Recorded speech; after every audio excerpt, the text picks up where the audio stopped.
కల్కి ధామ్. యూపీలోని చంబల్ జిల్లాలో కల్కి ధామ్ను మన ప్రధాని మోడీ గారు నేడు శంకుస్థాపన చేశారు. ఇది ప్రపంచంలోనే అత్యంత ప్రత్యేకమైన ఆలయము. ఎందుకని? ఈ ఆలయాన్ని శ్రీ కల్కి ధామ్ నిర్మాణ్ ట్రస్ట్ నిర్వహిస్తుంది. ఈ ట్రస్ట్ కు చైర్మన్ ఆచార్య ప్రమోద్ కృష్ణం.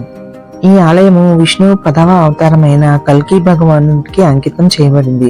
ఎందుకంటే ఇది కల్కి అవతారానికి ముందు ఆ దేవుని ఆలయాన్ని స్థాపించిన మొదటి ధామ్ అని చెబుతారు. ఈ ధామ్ లో 10 గర్భాలయాలు ఉన్నాయి. ఈ ధామ్ 10 గర్భాలయాలు విష్ణువు యొక్క 10 అవతారాలను తెలుపుతాయి. కల్కి ధామ్ ఆలయం 5 ఎకరాల స్థలంలో నిర్మించబడుతుంది మరియు ఈ నిర్మాణం పూర్తి కావడానికి దాదాపు 5 సంవత్సరాలు పట్టవచ్చు. ఈ ఆలయ నిర్మాణంలో ఉక్కు లేదా ఇనుపు ఫ్రేమ్లను ఉపయోగించబడటం లేదు. ఆలయం యొక్క శిఖరము 108 అడుగుల ఎత్తు ఉంటుంది మరియు దాని వేదిక 11 అడుగుల ఎత్తులో నిర్మించబడుతుంది. ఇక్కడ మొత్తము 68 పుణ్యక్షేత్రాలను ఏర్పాటు చేయనున్నారు.